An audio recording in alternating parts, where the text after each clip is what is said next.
"This money is fake," the maid's daughter whispered to the billionaire. And in that single breath, she tore open a secret powerful enough to destroy empires. The night was supposed to save lives. $1 million donation to the children's hospital, a miracle wrapped in velvet and applause. But in the shadows behind the stage, 12-year-old Emily Vance felt the truth slip through her fingers. "This money is fake," she whispered. One whisper that could shatter reputations, ruin her mother's job, and expose the city's most powerful man. Under the glitter of charity, something rotten was about to surface. This is the story of how a child's honesty exposed a fortune's biggest lie and changed every life it touched. And before I forget, where are you watching from today? Leave a comment below. Enjoy the story. The feel of the money was the first thing that was wrong. 12-year-old Emily Vance stood in the shadow of a velvet curtain, holding what was supposed to be a miracle. But her fingers told her it was a lie. The Grand Excelsior Hotel ballroom was a galaxy of shining lights. Hundreds of people, dressed in dark suits and sparkling gowns, filled the enormous room. Their laughter sounded like tiny bells. Waiters in stiff white jackets moved between the tables, carrying trays of champagne. This was a world Emily Vance knew only from the edges. She was backstage, in the dark, crowded space behind the stage. Here, there was no glamour. There was only a maze of thick black cables, rolling metal carts, and busy people speaking into headsets. Emily stood by a stack of boxes, carefully folding linen napkins. Her blonde ponytail swished back and forth with each precise, practiced movement. She was here to help her mother. Her mother, Sarah Vance, rushed past. Her face was damp with work and worry. Sarah was the head housekeeper for the hotel's grand events. Tonight was the most important night of the year. It was the annual Miracle Maker Gala for the City Children's Hospital. "Emily, you stay right here," Sarah whispered. She did not stop moving. "Do not touch anything unless you are told. Do not speak to anyone. We are lucky to have this job. Please, be invisible." Emily nodded. "Yes, Mama." She knew the rules. Be quiet. Be good. Be invisible. Her mother worked hard, harder than anyone Emily knew. This job paid for their small apartment and their food. Emily would never do anything to cause trouble. Through a small gap in the heavy velvet curtain, Emily could see the man everyone was here for. Mr. Arthur Pendleton. He was tall, with a thick mane of silver hair. His smile was bright and perfect, flashing again and again for the news cameras. Mr. Pendleton was a billionaire. He owned skyscrapers, a television station, and, as Emily's mother said, probably half the city. Tonight, he was the guest of honor. He was giving the hospital $1 million. The crowd adored him. They clapped every time his name was spoken. Suddenly, a man with a clipboard and a frantic look in his eyes burst backstage. This was Mr. Harrison, the event coordinator. He was known for yelling, "Where is the donation?" He snapped to a young woman holding a headset. "The presentation is in 5 minutes. 5. His eyes scanned the shadows and landed on Emily. "You, girl, Sarah's girl, don't just stand there." He pointed to a large, polished mahogany box on a special velvet cart. "That is Mr. Pendleton's donation. The key is in the lock. I need you to open it. Make sure the contents are arranged neatly for the photograph. Then, carefully, will it to the stage entrance." He glared at her.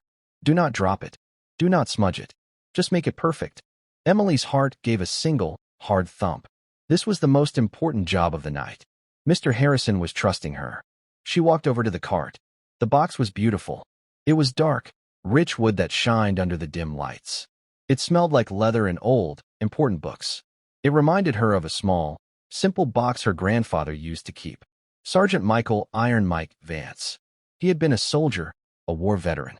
He never had any money, but his wooden box was his treasure. It held his 2 medals and a faded photograph of his unit. "Integrity, Em," he used to tell her, his voice rough but kind. "It's the one thing people can't take from you. It's what you do when nobody is watching." Emily missed him every day. She took a deep breath, picturing his steady, honest face.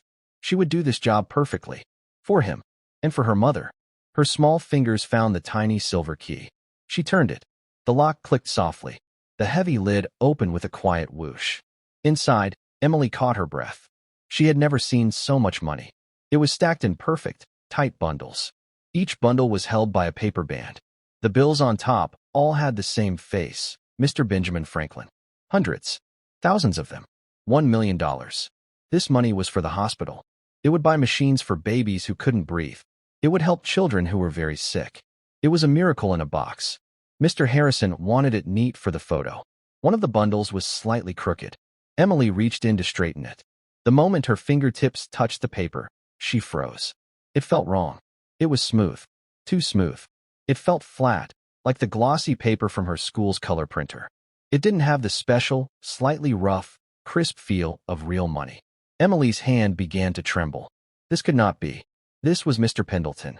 This was the Miracle Maker Gala. She looked around. Mr. Harrison was yelling at a waiter across the room. Her mother was fixing a tablecloth on the far side of the ballroom. No one was watching.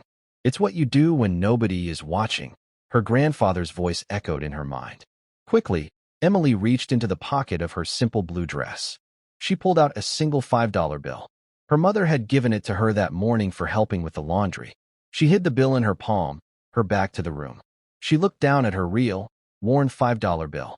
She looked at the shiny $100 bills in the box. The color was wrong. The ink on Mr. Pendleton's money looked too bright. The portrait of Benjamin Franklin looked blurry, not sharp, like the face on her $5 bill. She looked closer. The tiny blue security strip. On her $5, she could see it was inside the paper. On the $100 bills, it looked like it was just a shiny line printed on the paper. A cold, terrible dread settled in Emily's stomach. It was fake. It was all fake. Bundles and bundles of fake money. This wasn't a miracle. It was a lie. She heard the announcer on the stage. And now, the moment we've all been waiting for. The director of City Children's Hospital, Dr. Eleanor Bishop. Emily watched through the curtain as a kind-looking woman with gray hair walked to the microphone. Thank you. Thank you, Dr. Bishop said, her voice warm. Tonight, our hospital family we are overwhelmed. We have 200 children in our care tonight. Children like little Leo, in our cardiac unit. Leo needs a new heart monitoring machine. A machine that this generosity will. Dr. Bishop's voice broke with emotion. Emily felt sick. That machine would not be bought. That money was just paper. What could she do? She thought of her mother. Don't cause trouble, Emily. Be invisible. If she said something, if she, a 12-year-old girl, accused the most powerful man in the city, she would not just be in trouble. Her mother would be fired. They would lose their home. But if she said nothing? She pictured little Leo. She pictured her grandfather, his eyes full of disappointment. Courage isn't about being brave when it's easy, kiddo, he'd told her once. It's about being brave when your knees are knocking and you're scared to death. That's when it counts. Her knees were knocking. She was terrified. She closed the box. The heavy lid shut with a final, solid thud. Her decision was made. She put her small hands on the handle of the velvet cart and began to push it toward the stage entrance. It was heavy, but her arms felt strong. Mr. Harrison saw her and rushed over, his face red and sweaty. Good, good. You're not totally useless, he hissed. Now give it to me, and go back to the napkins. The stagehands will take it from here. I need to see Mr. Pendleton, Emily said. Her voice was a tiny squeak. Mr. Harrison stopped. He actually laughed. It was a short, ugly sound. What? Are you deaf, girl? He's about to go on stage. Get out of the way. He put his hand on the cart to push her aside. Emily did not move. She put her own small hand right on the mahogany box. No, she said. This time, her voice was not a squeak. It was quiet, but it was clear. I have to give this to him. Personally. Mr. Harrison's face turned a dark, blotchy red. You insolent little brat. Who do you think you are? You are the maid's daughter. You will be fired for this. Your mother will be. Is there a problem here? The voice was deep, smooth, and full of power. It cut through Mr. Harrison's angry words like a knife. Arthur Pendleton stood right behind them. He was adjusting the cuffs of his perfect black tuxedo. The stage lights behind him made his silver hair glow like a halo. The cameras were pointed at the stage, not at him. His famous, bright smile was gone. His face was cold and impatient. Mr. Harrison began to sputter. Mr. Pendleton. Sir, I am so sorry. This girl, she is just the help. She's confused. She won't let go of the donation. Mr. Pendleton looked down at Emily. His eyes were the color of a frozen lake. They were not kind. What is this, child? He asked. His voice was tired. as if she were a piece of dust on his suit. I am very busy. Emily's heart felt like it would hammer its way out of her chest. She could feel Mr. Harrison's angry breathing next to her. She could hear the hospital director on stage, finishing her speech. She looked up at the richest, most powerful man in the city. She leaned in close, so only he and Mr. Harrison could hear. "Mr. Pendleton," she whispered, her voice shaking but clear. "This money, the money in the box." She took one last, shuddering breath. "This money is fake." For a single, frozen second, the world stopped. The booming voice of the announcer, the clinking of glasses, the distant music, it all faded. There was only the cavernous backstage, the smell of dust and electrical wiring, and the two most powerful men in the room staring at a 12-year-old girl. Mr. Harrison's face, which had been red, turned a chalky, sick white. What did you say?" he whispered. His whisper was more frightening than his yell. Arthur Pendleton did not move. He simply watched Emily. His eyes were not angry. They were sharp. They were the eyes of a man listening to a stock report, analyzing data. Emily's body was shaking so hard she could feel her teeth chatter. She thought she might faint. She thought of her mother, alone and working, and how this one moment would destroy her. You are insane," Mr. Harrison finally stammered. He took a step toward Emily, his hand raised as if to grab her arm. "You apologize to Mr. Pendleton right now. You apologize for this filth. Stop." It was one word. Mr. Pendleton said it without raising his voice. Mr. Harrison froze instantly, his hands still in the air. Mr. Pendleton lowered his gaze from Emily to the polished mahogany box. The box that held $1 million lie. He did not open it. He looked back at Emily. His voice was quiet, cold, and deadly serious. "How do you know?" Mr. Harrison let out a choked sound. "Sir, please, she is a child. She is a maid's daughter. She's lying. She's trying to get attention. She doesn't look like she wants attention, Mr. Harrison," Pendleton said, his eyes never leaving Emily. "She looks terrified. Terrified people often tell the truth." He crouched down. It was a small movement, but it was shocking. The billionaire, in his $10,000 tuxedo, was suddenly on her level. He was no longer a giant. He was just a man with silver hair and very old, very tired eyes. "How?" he repeated. "Do you know?" Emily's throat was dry. She thought of her grandfather. "Courage, Em. When your knees are knocking." She swallowed. "The paper, sir. It's wrong." "Wrong how?" It's smooth. Like from a printer at my school. It's not crisp." Mr. Pendleton's face remained a mask. He was impossible to read. "She thinks the paper feels wrong," he said, almost to himself. And Emily's voice was trembling, but she pushed on. "The security strip. The little blue line." She fumbled in her pocket and pulled out her crumpled $5 bill. Her hand was shaking so badly she could barely hold it out. "Here," she whispered. "On this one, the strip is inside the paper. You can see it. On yours, on the ones in the box, it's just shiny. It's printed on top." She pointed to the box. "I looked. It's wrong." Mr. Harrison looked like he was going to be sick. "Sir, this is a waste of your time." "The gala." Mr. Pendleton ignored him. He looked at Emily's small, worn $5 bill. He looked at her honest, terrified, tear-filled eyes. Then he stood up. He reached into his own tuxedo pants. He pulled out a sleek, black money clip. From it, he slipped a single, perfect $100 bill. He held it in his fingertips. Then, with his other hand, he reached for the mahogany box. He did not ask for the key. He simply put his hand on the lid. Mr. Harrison made a small gasping sound. "Sir, the presentation." Mr. Pendleton lifted the heavy lid. The money inside was perfect. It was a beautiful, impressive sight. Mr. Pendleton placed his own, real $100 bill next to the top bundle in the box. He did not need to touch it.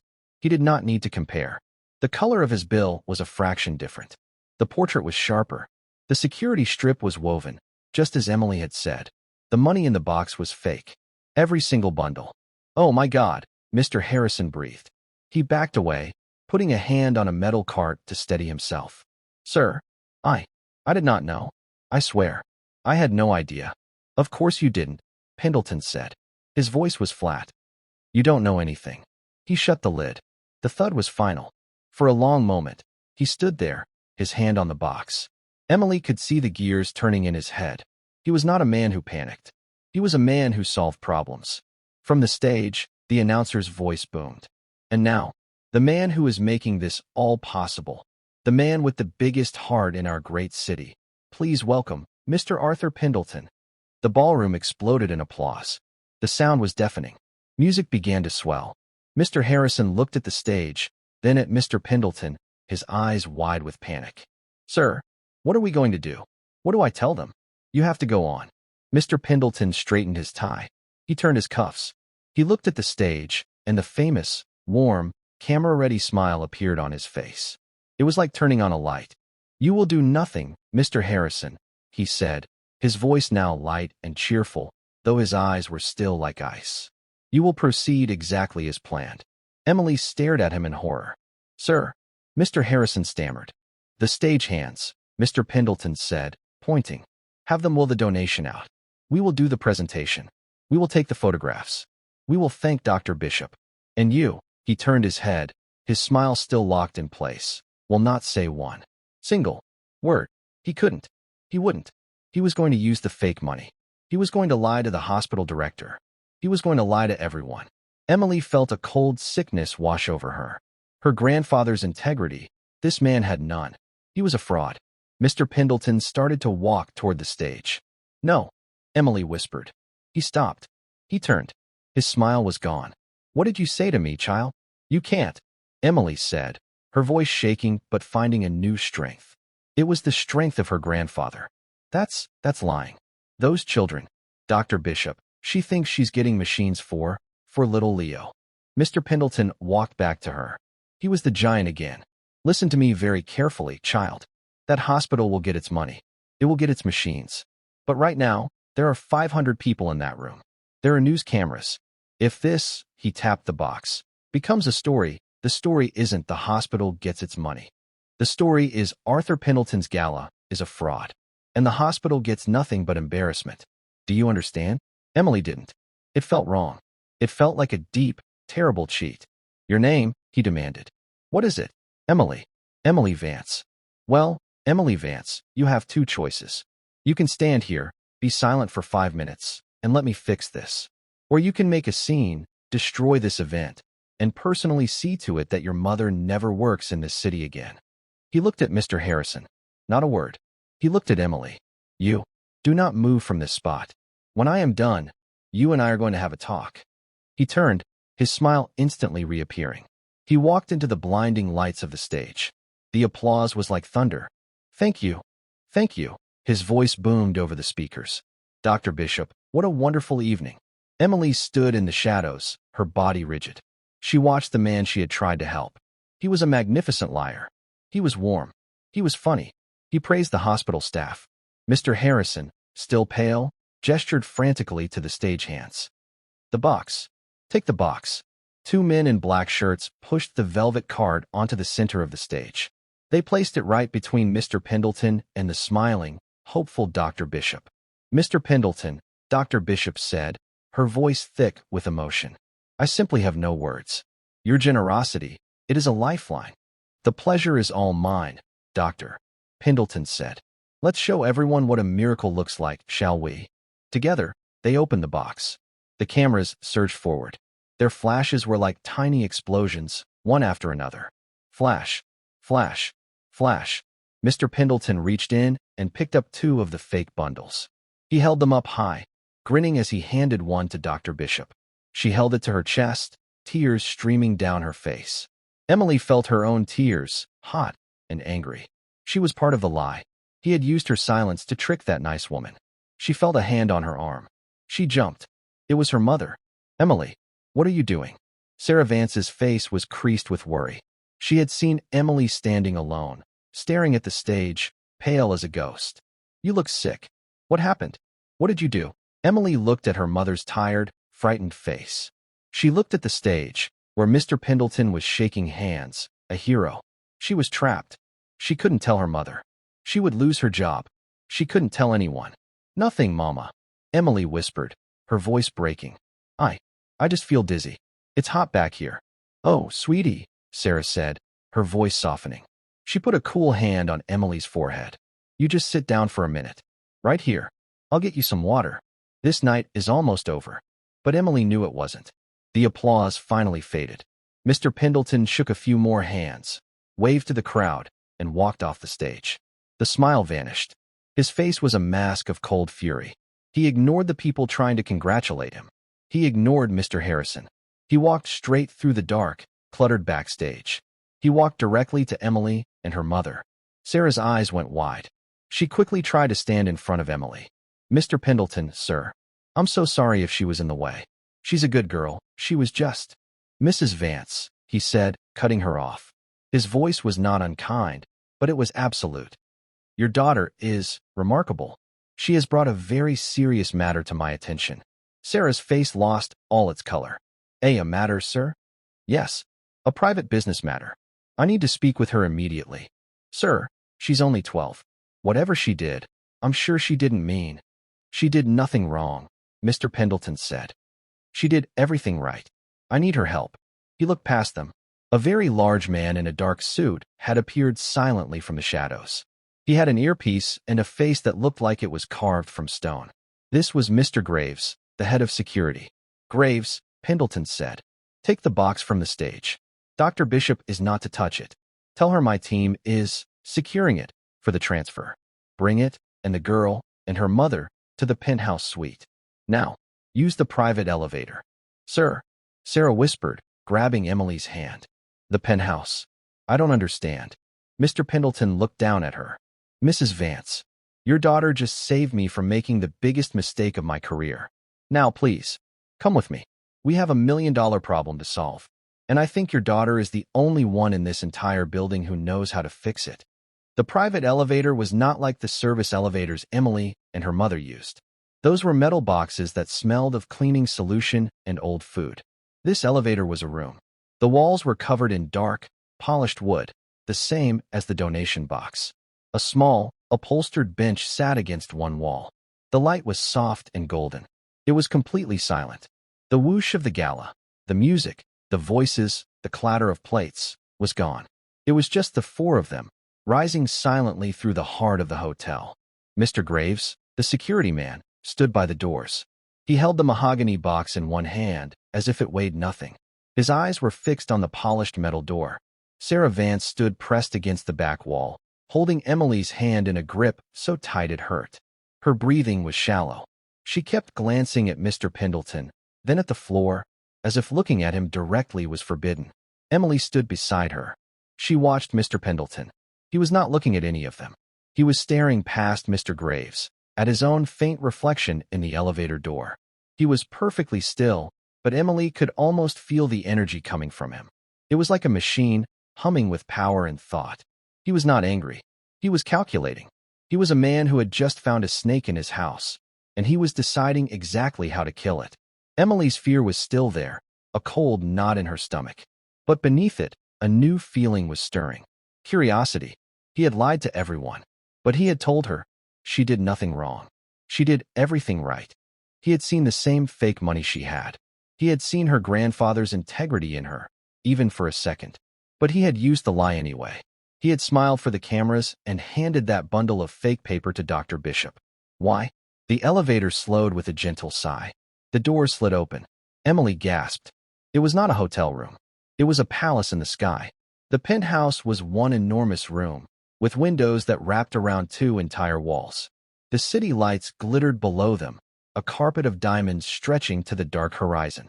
The furniture was sleek and modern, in colors of white and gray. There was a grand piano in one corner and a swirling glass staircase in another. The room was so quiet. Emily could hear the sound of the air moving through the vents. "Graves," Mr. Pendleton said. His voice was no longer the booming, public voice from the stage. It was sharp. "Put the box on the main table. Get Mr. Harrison up here. Tell him to use the service stairs and to speak to no one. If his phone rings, you take it." "Yes, sir." Mr. Graves set the box on a long glass table, then moved silently to a phone in the corner, his voice a low murmur. Mr. Pendleton unbuttoned his tuxedo jacket. He walked to a large, dark bar and poured himself a glass of water from a crystal pitcher. He did not offer them any. He turned to face them. Sarah and Emily were still standing by the elevator, afraid to step onto the thick white carpet. "Mrs. Vance," he said. "Sir." Sarah's voice was a whisper. Please, sit down. He gestured to a large white sofa. You and your daughter. You are not in trouble. Sarah moved slowly, perched on the absolute edge of the cushion, pulling Emily down with her. She still had not let go of her daughter's hand. Mr. Pendleton looked at Emily. He studied her, as if she were a difficult puzzle he was trying to solve. Emily Vance, he said, you have a grandfather, doesn't he? Didn't he serve in the military? Emily's head snapped up. How could he know that? Yes, sir. He was a sergeant. Sergeant Michael Vance. Iron Mike. He passed away. Mr. Pendleton nodded slowly. I thought so. I knew a Mike Vance in my first company, long before all this. He waved a hand at the glittering penthouse. He was a good man. The only honest man in a room full of thieves. He used to say, integrity is what you do when nobody is watching. Emily finished, her voice soft. A flicker of something, surprise, sadness, crossed Mr. Pendleton's face. It was gone in an instant. He told you that, did he? He took a sip of water. Well, Emily, you did him proud tonight. You have more integrity in your little finger than my entire staff has in their whole bodies. Sarah Vance let out a small, confused sound. Sir, I don't understand. The money. The money, Mrs. Vance, was counterfeit, Mr. Pendleton said. Every last bill. It was a complete, professional fake. A very, very good fake. Good enough to fool anyone who wasn't looking. Good enough to fool anyone who. He looked at Emily, wasn't touching it with honest hands. But who? Sarah whispered. What? That, Mr. Pendleton said, is the million-dollar question. He began to pace, his expensive shoes silent on the thick rug. This was not a simple theft, Mrs. Vance. This was an attack. This was sabotage. He stopped and looked at them, his eyes dark. I have rivals. Men who would like to see me fail. Men who would love to see a headline tomorrow. Arthur Pendleton's million-dollar donation is fake. It would ruin my reputation. It would destroy the hospital's gala. It would make me a laughingstock. He pointed a long finger at Emily. Your daughter stopped that from happening. She came to me. She did not run to a security guard. She did not yell and make a scene. She was terrified, but she was brave. She brought the problem to the one person who could fix it. But on stage, Emily said, finding her voice. You gave it to her. You lied to Dr. Bishop. You held up the fake money. Mr. Pendleton nodded, his face grim. Yes, I did. He walked to the window and looked down at the city lights. Emily, in my world, perception is reality. The fact is that the hospital will get its money. I will write a personal check from my own account for $2 million, and it will be delivered by armed guard to Dr. Bishop's office tomorrow morning. Sarah gasped, her hand flying to her mouth. That is the fact, Mr. Pendleton continued, turning back to them. But the perception, the story, is what matters tonight. If I had stopped the gala, if I had announced a delay, if I had done anything other than what I did, the story would be the donation is missing. Or Pendleton's gala in chaos. The cameras were rolling. The crowd was waiting. The only move I had, the only move, was to play the hand I was dealt. He sat down in a large chair opposite them. I had to protect the hospital. I had to protect the event. And I had to protect the investigation. Investigation? Emily asked. Yes. The person who did this, the person who switched my real donation with that box of paper, is still in this hotel. A cold chill ran down Emily's spine. They are probably in that ballroom right now, Mr. Pendleton said, his voice dropping. Laughing. Waiting for the news to break. Waiting for a phone call from a bank, or the police, telling them the money is fake. Waiting for my ruin. He leaned forward. But they won't get that call. Because of you, Emily, no one knows. No one but us. There was a sharp knock on the service door. Mr. Graves opened it. Mr. Harrison stumbled in. He was sweating more than ever. His tie was loose, and his hair was stuck to his forehead. Sir, he gasped, sir, I kept everyone away from the stage. The box it's here. I don't know what happened. Sit down, Mr. Harrison, Pendleton commanded. And shut up. Mr. Harrison fell into a chair, looking at Emily and Sarah with pure confusion. Mrs. Vance, what are they doing here? They are here, Mr. Pendleton said, because this 12-year-old girl has more sense than you. She is the one who found your catastrophic mistake. Sir, I swear I never. I said shut up. Mr. Pendleton's voice was like a whip. Mr. Harrison flinched and fell silent. Mr. Pendleton turned his full attention back to Emily. His anger was gone. He was focused. Emily, I need you to think. Very, very carefully. From the moment you were given the job to the moment you opened that box. Who did you see? Emily's heart was pounding. This was a police show. This was real. I was at the curtain, she said, her voice small. Folding napkins. And Mr. Harrison told you to get the box? Yes, sir. He was yelling. He said, make sure the contents are arranged neatly for the photograph. Mr. Pendleton's eyes narrowed. He shot a look at Mr. Harrison. You told her to open the box? Mr. Harrison sank lower in his chair. For the press, sir. To make sure it looked good. I didn't think. You never think, Pendleton snapped. Go on, Emily. So, I went to the cart, Emily said, closing her eyes, trying to remember. The box was there, on the velvet cart. The key was in the lock. Was anyone else near it? Pendleton asked. No, sir. Not right then. It was just by the sound equipment. A stack of black boxes and wires. And you opened it. Yes. And it looked wrong. You mean it felt wrong? Pendleton corrected. No, sir, Emily said. It looked wrong first. Just for a second. Mr. Pendleton leaned in. What do you mean? The bundles, Emily said, trying to find the words. They were stacked perfectly. But one was crooked. On the top layer. That's why I reached in. To fix it. That's when I touched it. Mr. Pendleton stared at her. One bundle was crooked. Yes, sir. Just a little. Mr. Pendleton stood up. He walked to the mahogany box on the glass table. Mr. Graves stood beside him. Open it, Pendleton said. Mr. Graves used the small silver key. The lid opened. Mr. Pendleton looked inside. He said nothing. He simply reached in and pushed, very gently, on the bundle in the back left corner. It was loose. He lifted it out.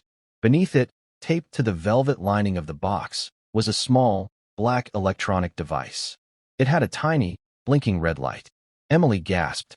Mr. Harrison made a sound like he was choking. Mr. Graves did not move, but his eyes were fixed on the device. Sir, that looks like a GPS tracker, and possibly a microphone. Mr. Pendleton looked at the device. He looked at Mr. Harrison. He looked at Emily. The crooked bundle, Mr. Pendleton said, his voice full of a new, cold understanding. Whoever put this here, they didn't have time to straighten it. They were in a hurry. They were interrupted. He looked at Emily. They were interrupted by you. The blood drained from Emily's face. The person they were there? They must have been, Pendleton said. Moments before Mr. Harrison sent you to the box. They switched the real box for this one. They planted this device. And they made a mistake. They left one bundle crooked. He turned on Mr. Harrison, his voice a low, terrifying growl. Who else had access to that box? No one. Mr. Harrison squeaked. Only me. And your personal assistant, Mr. Thorne. He delivered the box from your car. He and I put it on the cart together, just before the guests arrived. But, Mr. Thorne? He's been with you for 20 years. It couldn't be. Thorne, Mr. Pendleton said, his face as hard as granite. Get Thorne. Sir, he said he was feeling ill. He left right after the cocktail hour. He said he was going home. Mr. Harrison stammered. He's not ill, you fool, Mr. Pendleton said. He's running. Mr. Pendleton turned to his security guard. Graves, find Thorne. Lock down this hotel. I want his apartment, his car, his bank accounts, everything. Find him. Now. Mr. Graves nodded, pulled out his phone, and began walking to the other side of the room, speaking in quiet, rapid commands. Mr. Pendleton stood over the open box, staring at the fake money and the small, blinking light. He was silent for a full minute. Emily watched him. She could see the muscles in his jaw working. He was betrayed. The man who had been with him for 20 years. Then, he did something she never expected. He reached in and took out a single bundle of the fake money. He turned it over in his hands. And he laughed. It was not a happy laugh. It was a short, sharp, bitter sound. 20 years, he said to himself. 20 years, and he gets sloppy because of a 12-year-old girl. He looked up, and his cold, calculating eyes met Emily's. Emily Vance. Your mother is right. You are a good girl. You are also smart. And you are, as of this moment, the only person in this building I know I can trust. He tossed the bundle of fake money back into the box. Which is why, he said, You and your mother are not going home. Sarah stood up, her fear returning. Sir? Not going, but we have to. Mrs. Vance, the man who did this is a traitor. He knows Mr. Harrison. He has probably seen your daughter backstage. He may even know she was the one who was sent to the box. Until I have him in custody, you and your daughter are the only witnesses I have. You are a liability. A liability? Sarah whispered, her face pale. He means, Emily said, her voice shaking, we're in danger. Precisely, Mr. Pendleton said. Mr. Thorne is not a stupid man. He is a very, very dangerous man. And he has just lost $1 million and his entire future. He will be desperate. He looked at Sarah. You will not be fired, Mrs. Vance. As of tomorrow, you are the new head of hospitality for my entire hotel chain. Your salary is quadrupled. You will answer directly to me. Sarah collapsed back onto the sofa. She couldn't speak. And you, he said to Emily, will not be going back to your old school. You will be attending the Pendleton Academy, the best private school in this state. Full scholarship. Starting Monday. Emily stared at him. The Pendleton Academy? But that's for. It's for smart people, Mr. Pendleton said. And I need you to get smarter. I need that mind of yours, the one that sees things other people miss. The one that sees the crooked bundle in a box of lies. My grandfather always said, keep the honest ones close. Your grandfather, Sergeant Mike Vance, would agree. He looked at Mr. Graves, who was just getting off the phone. Well, Mr. Graves' face was grim. Thorne's car is gone from the garage. His apartment is empty. He's in the wind, sir. But we found something. In the employee locker room. Hidden in Harrison's locker. Mr. Harrison shot up. My locker? I didn't.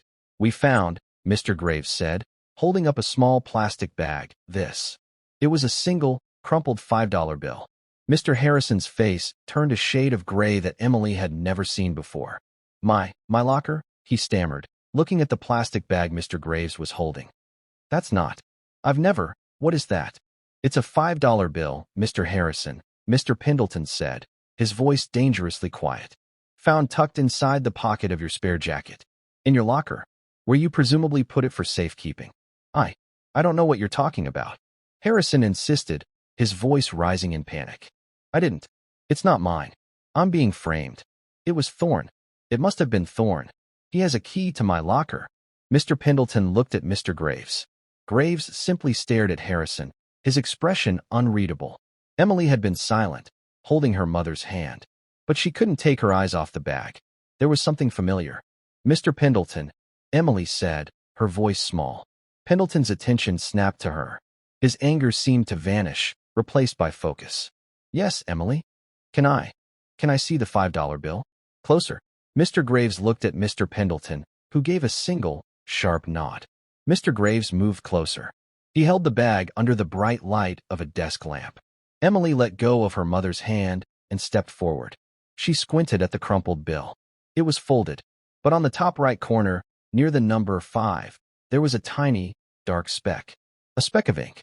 It was from a blue pen that had leaked in her pocket 2 days ago. She knew that stain. She had been sad about it, thinking her mother would be upset about the pocket. Emily, Sarah asked, her voice trembling. That's my $5 bill, Emily whispered. She pointed. It's my money. The money Mama gave me for the laundry. See, that's the ink spot. The room fell silent. Sarah, Mr. Harrison, and Mr. Pendleton all stared at her. Emily, are you certain? Mr. Pendleton asked. Yes, sir. I had it in my pocket. I pulled it out when I was looking at the box. To compare. To see what real money looked like. Mr. Pendleton's eyes narrowed. Think, Emily. When did it leave your possession? Emily squeezed her eyes shut, trying to replay the last hour. I had it in my hand. When I was talking to you. Right before you went on stage. She looked at the floor. I was shaking. I must have dropped it. When you walked away, when my mother came. I just forgot about it. Mr. Pendleton turned his gaze back to Harrison. It was not a forgiving look. She dropped it, he said. Mr. Harrison's face suddenly crumpled. Yes, she did. I saw it. After Mr. Graves took her and her mother to the elevator. I saw it on the floor. A $5 bill.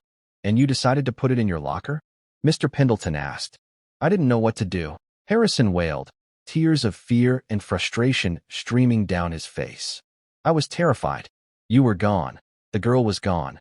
The fake money was on stage. I thought it was evidence. Or a trick. I didn't know what was happening. I picked it up. I shoved it in my pocket. I was scared. I just wanted it to go away. His story was frantic, illogical, and cowardly. Emily realized the complete truth. Mr. Pendleton sighed. He looked disgusted. Mr. Graves, he's not a conspirator. He's a fool. But, sir, Graves said, his voice low, Thorne would not have acted alone. He needed inside help. He needed access to the ballroom. He needed to coordinate the switch. If not Harrison. No, he used him, Pendleton said. He turned back to Harrison, who was now weeping into his hands. Mr. Harrison, Thorne did speak to you, didn't he? Harrison looked up, his face a mess. How did you know? Thorne couldn't have just hoped some random person would find the fake money, Pendleton said. He would have a plan. He needed someone to check the box. But he needed that person to be pliable. Someone who wouldn't sound the alarm. He took a step closer to the event manager. He picked you. And you picked Emily. What? Harrison broke. It was a test, he sobbed. A security test. That's what he told me. Pendleton and Graves exchanged a look. Mr. Thorne. He came to me this morning, Harrison explained, words tumbling out. He said you were worried about the gala's security. He said you wanted to run a drill. A social test, he called it. He said you were putting test money in the donation box. He said the real money was already safe at the hospital. He told you that? Pendleton asked, his voice flat. Yes. He's Mr. Thorne. He gives your orders. I believed him. He said my job, my only job, was to have someone check the box. Someone simple. Someone low level. Those were his words. To see if they would spot the fakes. He said you'd give a bonus to the person if they reported it. I was busy. The girl, Emily, she was just standing there. She was perfect. Low level. I told her to check it. I thought she'd just straighten the bundles and close it. I thought she'd fail the test. Harrison's voice cracked. And then, when she did spot it, when she came to you, I thought I had failed. I thought you would fire me for picking someone who was too smart. I didn't know it was real. I swear, Mr. Pendleton. I swear on my mother's life. I thought it was a test. The confession hung in the air, pathetic and complete. Mr. Pendleton stared at Harrison for a long time. There was no anger left. Only a profound, icy disappointment. Mr. Thorne, Pendleton said, was my assistant for 20 years. He knew you. He knew your greed. He knew your incompetence. And he used you perfectly. He turned to his security chief. Mr. Graves, take Mr. Harrison to the security office. Give him a bottle of water and a guard. He is not to speak to anyone. He is not a criminal. He is a material witness. And an idiot. Get him out of my sight.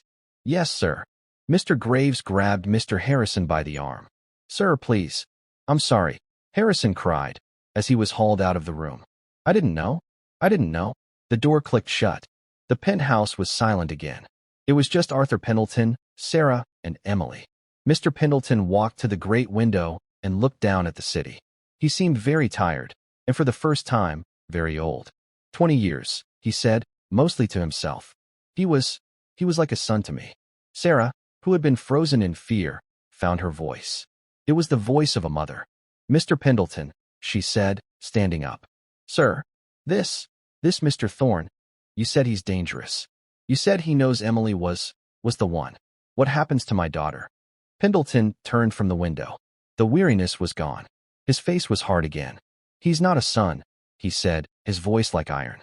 He is a traitor. And he is a fool, just like Harrison. A fool, Emily asked. But he stole $1 million. He tried, Mr. Pendleton said. But he failed. He failed because he got sloppy. He failed because he underestimated the low-level people he's looked down on his entire life. He failed because of you, Emily. He pointed to the mahogany box on the table. That tracker. That microphone. Thorne put it there because he's arrogant. He didn't just want to steal the money. He wanted to watch. He wanted to hear the panic when the fake money was found. He wanted to hear me, on stage, humiliated. Emily's blood ran cold. He was listening? Yes, Pendleton said. He was listening when Mr. Graves and my men were moving the box. He was listening when we got in the elevator. And he was listening, right here in this room, when I told your mother I was giving the hospital $2 million to make up for it. Sarah gasped. He heard you. He heard me, Pendleton said. And he got greedy. Mr. Graves. Mr. Graves stepped back into the room. Sir, we have a problem. Dr. Bishop. She's in the ballroom.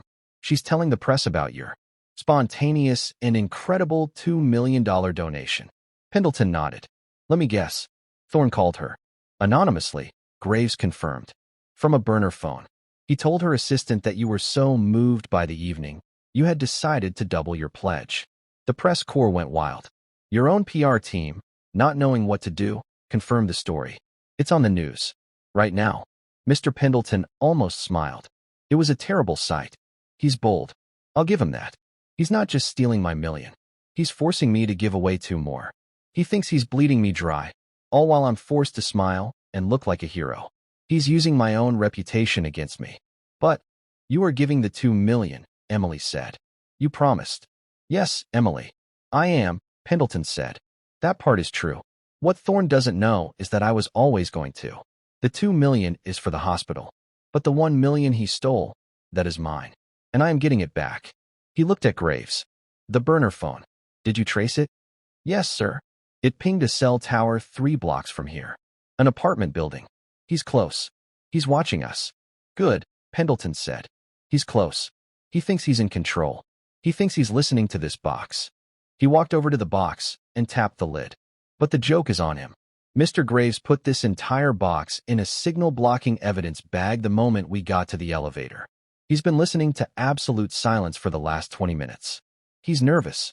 He's wondering why his expensive toy isn't working.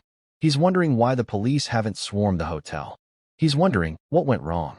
Mr. Pendleton looked at Emily. The calculating look was back. He's a traitor, and he's a thief. But he's not stupid. He has my $1 million in cash. He has to move it. He has to clean it. He can't do that alone. He had Harrison. Now he has no one. He'll be desperate, Sarah whispered, pulling Emily close. Exactly, Pendleton said. And desperate men make mistakes. He already made one. He left a bundle crooked. He didn't count on the maid's daughter with Sergeant Mike Vance's eyes. He looked at Sarah, his voice firm. Mrs. Vance, Emily, you will not be going home tonight. You will stay here, in this suite. Mr. Graves will have a team of 4 men outside that door. You will be the 2 safest people in this city. He then looked at Emily. Thorne thinks he's invisible. He thinks he's a ghost. But you saw what he did. You're the only person who has. He's been watching me for 20 years, but you saw him. I don't understand, Emily said. I didn't see anyone. You saw his work, Pendleton said, tapping his temple. And here, you see the details. The crooked bundle. The flat paper. The ink he dot on a $5 bill. Thorne is a man of details, and he made a mistake. Tomorrow, we're going to catch him. And I'm going to need your help. My help. Yes, Mr. Pendleton said. He's in the wind. He could be anywhere. But he has $1 million in cash. He has to get it out of the city. He'll need a new plan. He'll need a new partner. And when he makes his next move, I need someone who can spot the lie. I need someone who can see the one crooked thing in a room full of perfection. He leaned down, just as he had backstage. His eyes were not cold anymore. They were filled with a strange, fierce respect. Thorne is smart. But you, Emily Vance, are honest. And in my experience, the honest eye always sees the truth. Now get some rest. The gala is over. The real work begins tomorrow. The penthouse was silent, high above the distant city sirens. Sarah Vance sat on the edge of the white sofa, her work uniform seeming out of place in the luxurious room. She was in shock. Head of hospitality, she whispered, looking at her own hands, red and rough from work. For the whole chain. Emily, I don't know how to do that job. I just fold napkins. You'll learn, Mama, Emily said, sitting beside her. You're the hardest worker he knows. But this... Sarah looked around, her fear returning. This isn't our world. We're the help. And that man, Mr. Thorne, he's out there. He knows you, Emily. He knows you're the one who found him out. Emily took her mother's hand. Mr. Pendleton said we're safe. He said, I have Sergeant Vance's eyes. Sarah looked at her daughter, seeing the same steady, honest gaze of her father, Iron Mike. He would be so proud of you, she said, her voice thick. And so terrified. Later, Emily lay in a bed so large it felt like a cloud. She should have been exhausted, but she couldn't sleep.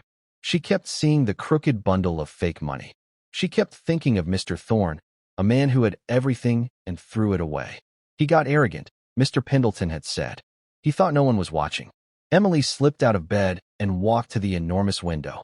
The city glittered below, a sea of lights. She pressed her hand to the cold glass, thinking of her grandfather's simple wooden metal box. It was worth nothing, and it was worth everything. Integrity is what you do when nobody is watching. She stood there for a long time, watching the sky turn from black to a soft, hopeful gray. The knock came at exactly 7 a.m. Mr. Pendleton entered, wearing a perfectly tailored gray suit. He looked as if he had not slept at all. Mr. Graves followed him, holding a slim laptop. "Good morning," Pendleton said. "Graves, the update." "Thorne is trapped," Mr. Graves said, his voice clipped. "He's still in the city. We've frozen his accounts. He's in the old financial district, trying to find a way out. He has $1 million in cash," Pendleton said. "He needs to clean it. He needs to buy his way out." "Exactly, sir," Graves said. "He's contacted a dealer in rare coins, Silas Vane. Thorne is trying to buy Vane's collection of 17th-century gold doubloons. The price is $1 million. He's walking into the trap. The meeting is at 10 a.m. Pendleton nodded. "Good.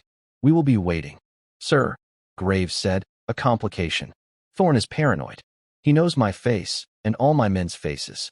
If he sees anyone he recognizes, he will bolt. He'll take the money and disappear." Mr. Pendleton was silent for a moment. He looked at Mr. Graves. Then he looked at Emily. "He knows your faces, Mr. Graves, but he does not know hers."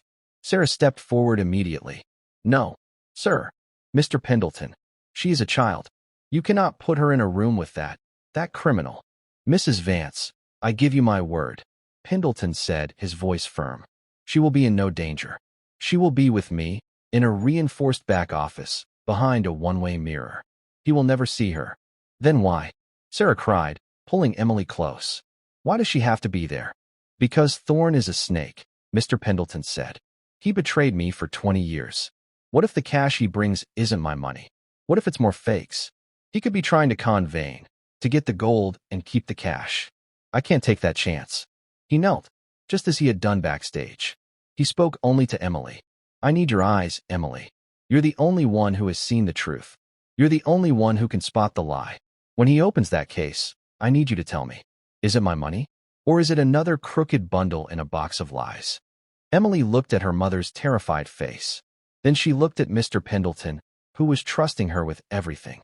She thought of her grandfather. "Courage, Em, when your knees are knocking." "I'll do it," Emily said. Silas Vane's coin shop was a small, dark place that smelled of old metal and dust. Emily, her mother, and Mr. Pendleton were in the tiny back office. On the wall was a dark, square window. Mr. Pendleton touched a switch, and it lit up.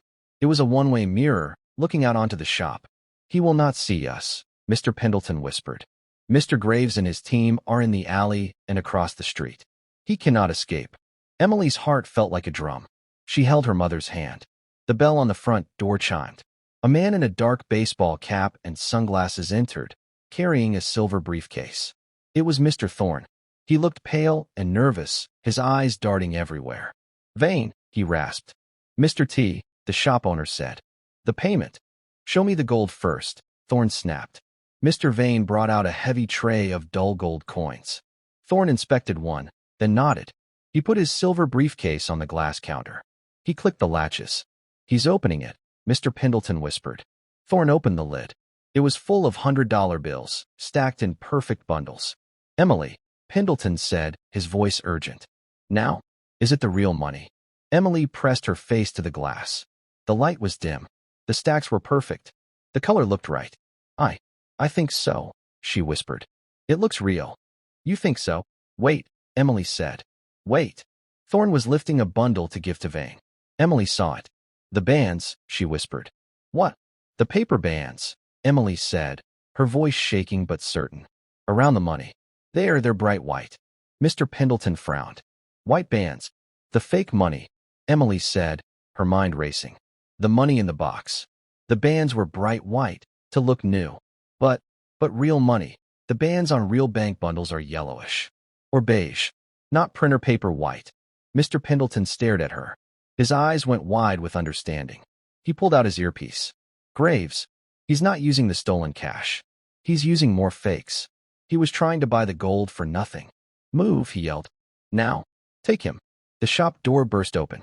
Mr. Graves and 2 men rushed in. Police. Don't move. Thorne screamed. It was a sound of pure panic. He slammed the briefcase shut and ran for the back door, but another agent was already there, blocking his path. Thorne was trapped. He skidded to a stop, his face a mask of terror. And then he saw it. The one-way mirror. He stared straight at it. He couldn't see them, but he knew. He knew he had been watched. His eyes, full of hate, seemed to lock right onto Emily's. In that one, final second, he understood. He had not been beaten by the billionaire. He had been beaten by the maid's daughter. He dropped the briefcase. The fake money spilled onto the dusty floor. That afternoon, back in the quiet penthouse, Mr. Pendleton was on the phone. Yes, Dr. Bishop, he was saying, the $2 million transfer is confirmed. Yes, you are very welcome. He paused, listening. Yes, I would also like to endow a new wing. A new pediatric cardiac unit. And I have the name. It will be the Sergeant Michael Iron Mike Vance Wing for Pediatric Care. Sarah, sitting on the sofa, put her hands over her mouth, tears streaming down her face. Emily stood beside her, putting an arm around her mother. Mr. Pendleton hung up and turned to them.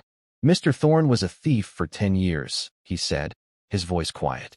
He stole small amounts, replacing real cash with fakes. He thought he was smarter than everyone. He thought no one would ever look. He got greedy. He walked over to Emily. He thought no one was watching Emily. He forgot about the low-level people. The people who actually do the work. The people who fold the napkins. The people who touch the money. He looked at Sarah, then back at Emily. Your grandfather was right. Integrity is what you do when nobody is watching. But sometimes, Emily, someone is watching. Someone with honest eyes. He gave her a small, real smile. Your new life begins now. Your mother's job starts tomorrow. Your new school starts on Monday. This suite, it is your home now. Sir, Sarah said, standing up, wiping her eyes. I have no words. Thank you. Do not thank me, Mrs. Vance, Mr. Pendleton said. Just do your job with the same integrity your daughter showed me. That is all the thanks I require. He nodded at them both. Then he turned and left them alone in their new, vast, glittering home. Emily and Sarah stood at the window, side by side, looking down at the city. It was the same city, but everything was different. Emily thought about the money, the fake money, the real money. It had caused so much fear. But in the end, it had just been paper. The lie had been discovered, and the truth had been told. She realized, in that quiet moment, it wasn't the money that mattered. It was the people who knew the difference. And that's where we'll end the story for now. Whenever I share one of these, I hope it gives you a chance to step out of the everyday and just drift for a bit. I'd love to know what you were doing while listening. Maybe relaxing after work, on a late-night drive, or just winding down. Drop a line in the comments. I really do read them all. And if you want to make sure we cross paths again, hitting like and subscribing makes a huge difference.